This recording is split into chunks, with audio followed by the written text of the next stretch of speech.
So guys, video में आगे बढ़ने से पहले हमारे वीडियो को लाइक कर दीजिए। उसके बाद चैनल को सब्सक्राइब करके बेल नोटिफिकेशन को ऑल पे क्लिक करके ऑन कर लीजिए। तो चलिए वीडियो को शुरू करते हैं। भैया मैं मनीष सोनी आपके अपने प्यारे से यूट्यूब चैनल MKS क्लासेस में आप सभी का स्वागत है। आज यह वीडियो 12वीं कक्षा के लिए होगा, गणित का होगा। हम लोग गणित में आज पढ़ेंगे निश्चित समाकल। इसके पहले कि हमारे जितने भी वीडियो गणित के होंगे वो समाकल के अनिश्चित थे। आज हम लोग कुछ दूसरा प्रकार पढ़ेंगे, निश्चित समाकल पढ़ेंगे। तो जैसे कि अभी तक जैसे मान लेते हैं हमारे पास एक फंक्शन था f(x) dx और हमने इसका इंटीग्रेट किया तो मुझे मिला f(x) + c मिला। ये हमारा अनिश्चित समाकल होगा।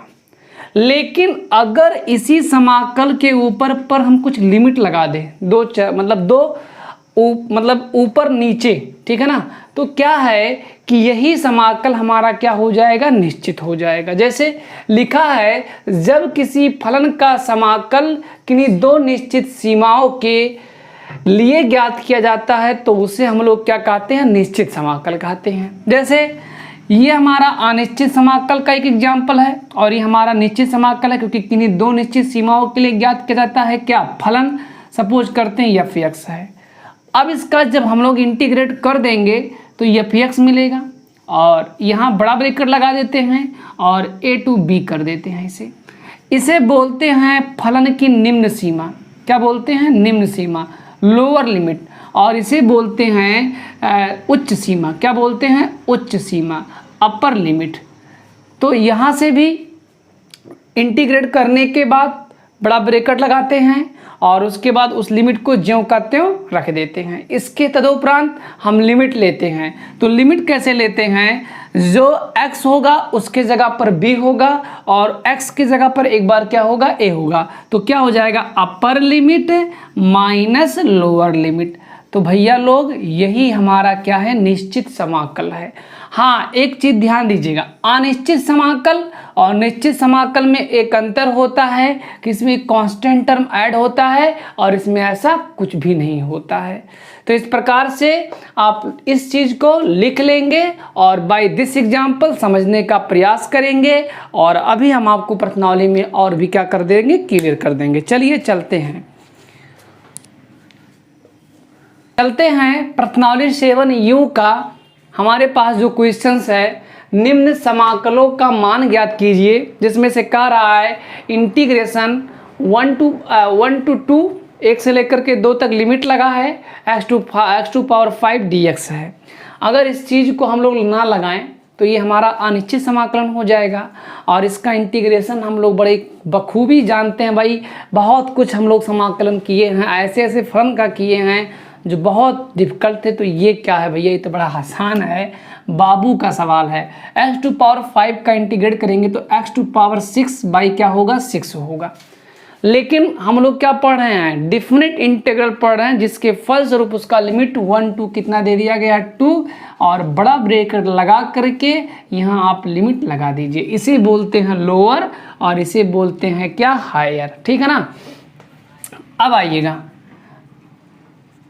अब क्या होगा, 1/6 कांस्टेंट है, बाहर हो जाएगा और बाकी क्या बचा, x to power 6 और लिमिट 1 to 2, अपर लिमिट और लोअर लिमिट। अब यहाँ से लिमिट लेते हैं, टेकिंग लिमिट।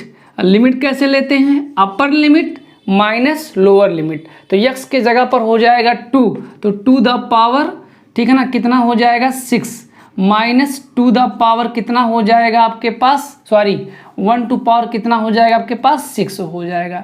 इसको अगर हल करेंगे तो 1/6 और 2 दूनी 4 दूनी 8 दूनी 16 दूनी 32 दूना 64, 64 में से एक गया, कितना बचेगा, 63। तो इसका जो आंसर होगा वो 63 बाई कितना होगा, 6 होगा। नोट कर लीजिएगा। हाँ, कुछ काटना हो तो काट दीजिए, ठीक है ना। 3 से काट दीजिए, 3 दूना 6, 3 एकन्ने 3 और 3 दूना 6, 21 बटा कितना हो जाएगा, 2 हो जाएगा। नोट कर लीजिए। चलिए क्वेश्चन नंबर 2 क्या कर रहा है भैया, integration 1 to 4 dx by root में x लिखा है। इसको अगर आप भूल जाइए, लिमिट भूल जाइए कुछ देर के लिए, तो इसका इंटीग्रेट हम लोग बहुत पहले कर चुके हैं। हम लोग इसको लिख सकते हैं, अब बताना नहीं है आप लोगों को। यहाँ से क्या होगा, ध्यान दीजिएगा भैया, क्या हो जाएगा, इंटीग्रेट x के पावर हाफ होगा, ऊपर जाएगा तो निगेटिव पावर होगा, फिर dx और 1 टू पावर 4, इसका इंटीग्रेट कर दे रहे हैं। जितना पावर होगा उसमें 1 ऐड हो जाएगा और उसी चीज़ से फिर डिवाइड भी हो जाएगा। और इसके बाद जो लिमिट लगा है उसको लगा देते हैं। लोअर लिमिट 1, अपर लिमिट 4 है। अब क्या होगा, ठीक है ना, यहाँ से x के पावर -1 + 2, 1/2, और यहाँ भी 1/2 हो जाएगा। तो इस प्रकार से 1 टू पावर 4 मतलब 1 to 4। इसके बाद में ये हो गया, यहाँ से 1/2, ठीक है ना, ये ऊपर जाएगा तो 2 होगा, 2 कांस्टेंट होगा, बाहर चला आएगा, बाकी क्या बचेगा, x की पावर हाफ और यहाँ 1 to 4।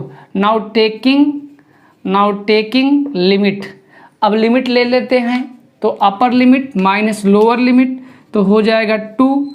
अपर लिमिट कितना है, 4 के पावर हाफ माइनस, फिर कितना हो जाएगा 1 टू पावर हाफ हो जाएगा।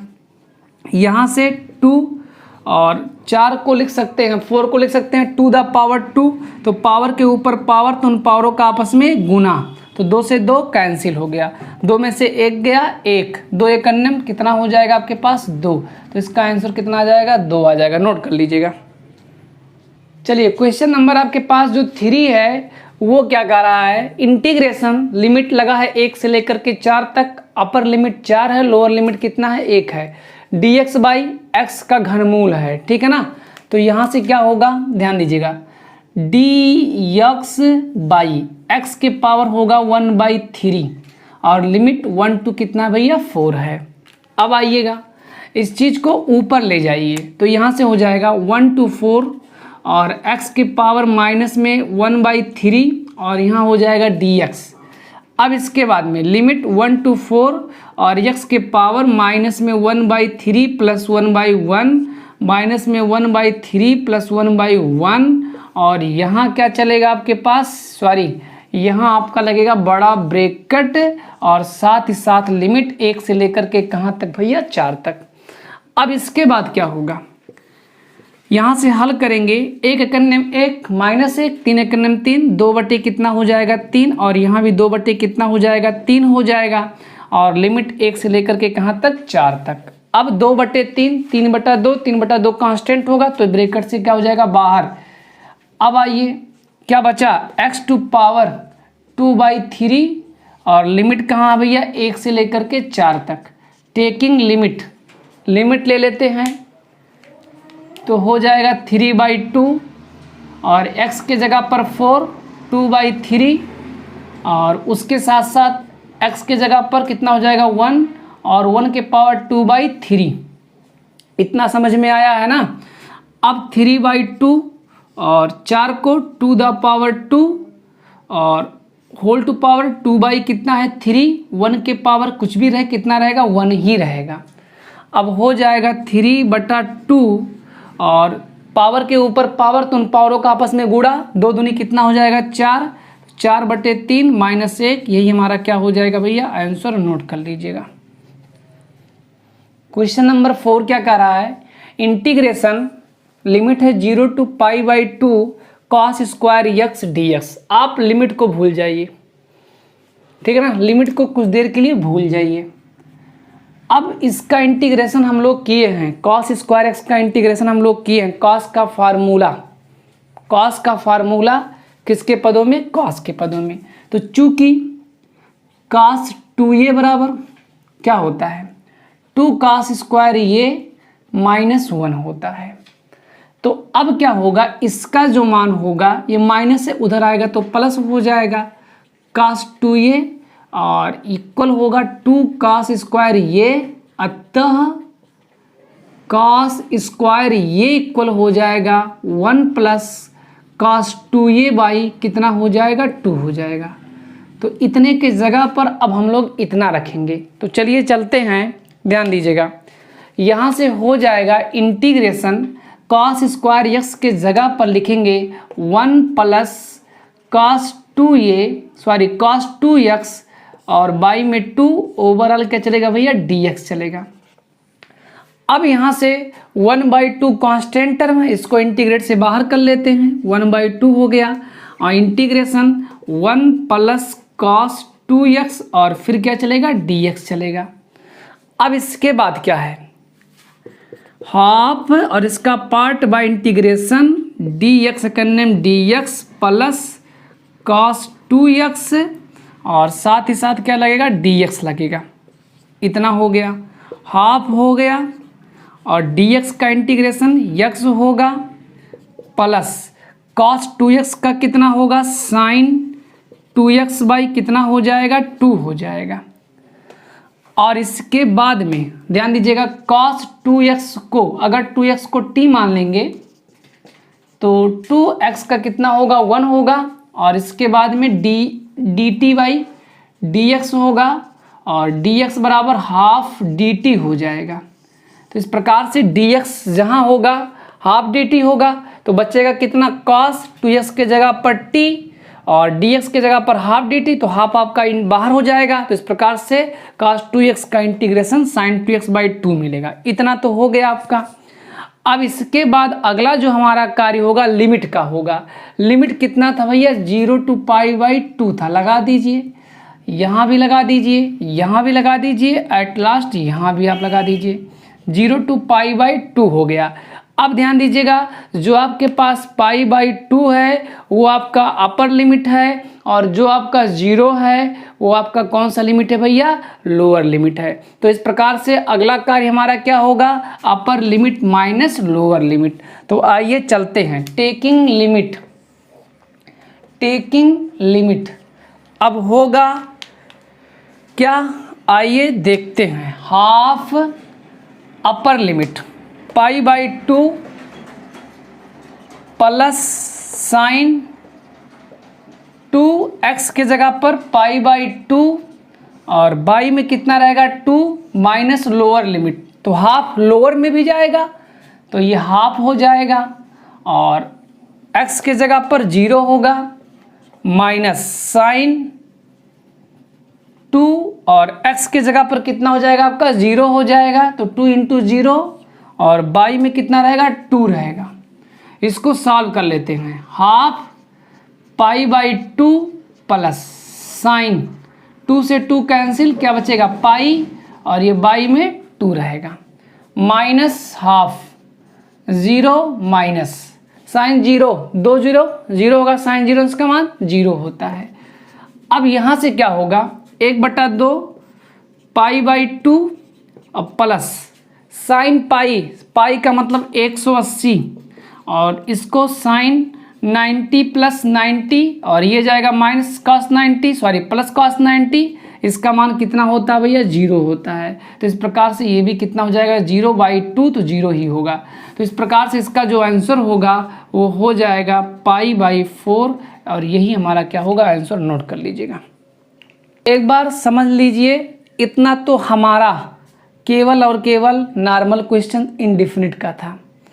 हाँ इनडिफिनिट का होता तो ये कांस्टेंट टर्म ऐड करके छोड़ देते, लेकिन डिफिनिट इंटीग्रल पढ़ रहे हैं। इतना करने के बाद अगला काम होता है लिमिट का। इतने में एक बार अपर लिमिट होगा और माइनस क्या होगा लोअर लिमिट होगा। तो इस प्रकार से ये क्वेश्चन भी आपका हो गया सॉल्व। चलते हैं क्वेश्चन नंबर 5 में।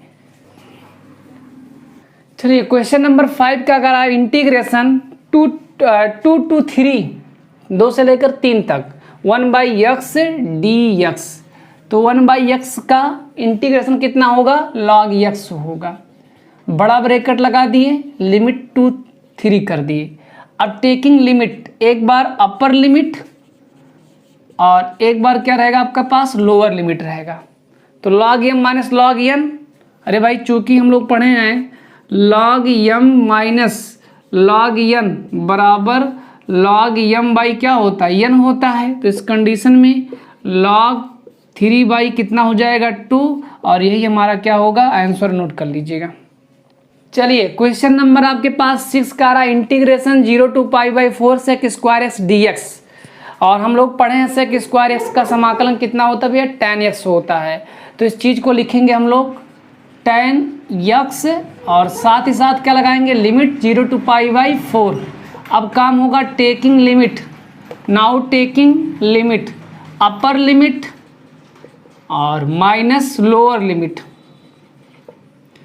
अब आइएगा tan π/4 का मतलब 45 होता है और 45 का मान कितना होता है 1। tan 0 का मान कितना होता है 0। हल करेंगे तो कितना मिलेगा 1 और ये हमारा क्या होगा आंसर। नोट कर दे, कितना मज़ा आ रहा है यार। अगर आपको इंटीग्रेशन पता है तो लिमिट के भी क्वेश्चंस बहुत इजीली आप क्या कर सकते हैं, सॉल्व कर सकते हैं। चलिए नोट कर लीजिएगा। चलिए हाई देखिए, बाबू का सवाल आया है, integration 0 to π/2 sin x dx। अगर sin x केवल होता तो उसका इंटीग्रेट बड़ी इजीली से हम लोग लिख सकते थे क्या, माइनस cos x, बट साथ ही साथ क्या लगा हुआ है 0 to π/2। अब एक काम करिए, इस माइनस को आप बाहर करके cos x और 0 to π/2 एक बार होगा अपर लिमिट और एक बार क्या होगा आपके पास लोअर लिमिट। cos π/2 मतलब 90 डिग्री, cos 90 अंश का मान कितना होता है 0 होता है और cos 0 अंश का मान 1, माइनस माइनस कितना हो जाएगा +1। तो इसका आंसर कितना होगा +1। नोट कर लीजिएगा।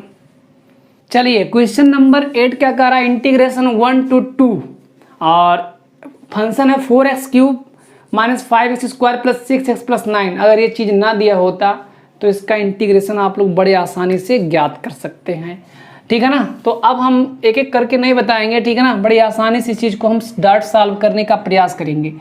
4x, अब देखिए चलिए चक्कर दे रहे हैं भाई, 4x³ dx - 5x² dx + 6x dx + 9 dx, इतना हो गया। 4 कांस्टेंट टर्म इसको बाहर, 5 कांस्टेंट टर्म इसको बाहर, 6 कांस्टेंट टर्म इसको बाहर, 9 कांस्टेंट टर्म इसको बाहर। चलिए 4x³ का इंटीग्रेशन x⁴/4 - 5, इसका इंटीग्रेशन x³/3, इसका इंटीग्रेशन x²/2 9 dx का कितना होगा x होगा। हल करेंगे 4 से 4 कैंसिल, क्या मिलेगा x⁴ - 5/3 x³ plus 2 3 6 3x² + 9x, बड़ा ब्रैकेट लगा दे रहे हैं। अब अगर हमारा इनडिफिनिट होता तो कांस्टेंट ऐड करके आंसर होता, लेकिन हम लोग पढ़े डिफिनिट और जिसकी लिमिट है 1 to 2, 1 से लेकर के कहाँ तक 2 तक। अब बारी आई लिमिट लेने की, तो आप हर जगह लिमिट लगा दीजिएगा, हम भी लिमिट लगा दे रहे हैं। एक बार अपर लिमिट और उसके बाद माइनस लोअर लिमिट। तो आइए नाउ टेकिंग लिमिट, TL का मतलब टेकिंग लिमिट अपर लिमिट मतलब 2 to the power 4 5/3 2 to the power 3 + 3 और 2 to the power 2 + 9 × 2, ये हो गया। मतलब जहाँ जहाँ x था वहाँ वहाँ हमने 2 पुट कर दिया, ये हो गया। माइनस अब लोअर लिमिट की बारी आई, x का मतलब 1 to power 4 - 5/3 और x का मतलब 1 to power 3 + 3x² मतलब 1 to power 2 और + 9x का मतलब कितना होगा 1। इतना समझ में आपको आया। सॉल्व कर लेते हैं। 2 दूनी 4 दूनी 8 दूनी 16, 2 to power 4 का मतलब 16 - 5/3 और 2 दूनी 4 दूनी 8 + 3 और 2 दूनी कितना हो जाएगा आपके पास 4 हो जाएगा और 9 दूनी कितना हो जाएगा 18, ये चीज़ हो गया। -1 to power 4 1 5/3, 1³ का मतलब 1 होगा और 1 to power 2 1 ही होगा। 3 × 3 9 × 9, इसको आप लोग सॉल्व कर लीजिएगा। फिर उसके बाद जो इसका आंसर होगा मैं लिख दे रहा हूँ भैया। इसका आंसर आ रहा है 64/3। इसको आप भैया भिन्न है बाबू का सवाल, इसको आप लोग क्या कर लेंगे हल कर लेंगे। हाँ अगले क्वेश्चन में। चलिए क्वेश्चन नंबर 9 क्या कह रहा है, integration π/6 to π/2 cos x dx। cos x का इंटीग्रेट करेंगे हम लोग, मिलेगा sin x, और जो लिमिट है उसको भी देते हैं π/6 और π/2, और अब होगा टेकिंग लिमिट, तो होगा upper limit minus lower limit. तो अपर लिमिट π/2 और लोअर लिमिट कितना है sin π/6। पाई का मतलब 180, 180 में 2 का भाग देंगे 90, तो यहाँ हो जाएगा sin 90, और यहाँ π/6 180/6, 6 × 18 sin 30 डिग्री, और इसके बाद में हो जाएगा sin 90 का मान 1, sin 30 का मान हाफ, 2 × 2, 1 कितना हो जाएगा 2, नोट कर लीजिएगा, यही आंसर होगा। भैया क्वेश्चन नंबर 10 कह रहा है इंटीग्रेशन 4 to 5 e⁴x dx। तो e⁴x dx का इंटीग्रेट e⁴x ही होगा। लिमिट लगा है, लगा दीजिए 4 to 5, upper limit minus lower limit, e⁴ common है, e-1, और यही हमारा क्या होगा आंसर, नोट कर लीजिएगा। चलिए भैया क्वेश्चन नंबर 12 हमारे पास क्या कर रहा है, 12 number, integration 0 to 1 dx/1 + x²। इसका इंटीग्रेट करेंगे तो आपको फार्मूला ही है, इसका क्या होता है tan इनवर्स x, और लिमिट लगा दे रहे हैं 0 to 1, अपर लिमिट, ठीक है ना, tan इनवर्स कितना हो जाएगा आपके पास 1, और फिर उसके बाद कितना होगा लोअर लिमिट, ये हो गया। अब इसके बाद आइए, इतना समझ में आया आपको, tan इनवर्स इसको लिख सकते हैं tan π/4, ये हो गया, और माइनस tan इनवर्स और tan 0 लिख सकते हैं। अब इसके बाद में यहाँ से इनवर्स फार्मूले से π/4 और -0 हल करेंगे तो कितना मिलेगा π/4, और यही हमारा क्या होगा आंसर। तो इस प्रकार से दोस्तों आप देख ही रहे हैं कि क्वेश्चंस कितने हमें आसान से मिल रहे हैं। तो अगर आपको पिछला वाला सब क्लियर होगा तो इसमें कुछ करना वरना है नहीं। हाँ, अब इसके बाद इस प्रश्नावली में जो भी सवाल बनते हैं नहीं आता है तो आप हमारे व्हाट्सअप नंबर 9670203072 पर कमेंट करिए, मतलब भेजिए क्वेश्चंस, और उसके बाद तब उसका सार भेजते। तो इस प्रकार से इससे प्रश्नावली को हम लोग ख़त्म करते हैं। तब तक के लिए सभी दोस्तों से नमस्कार।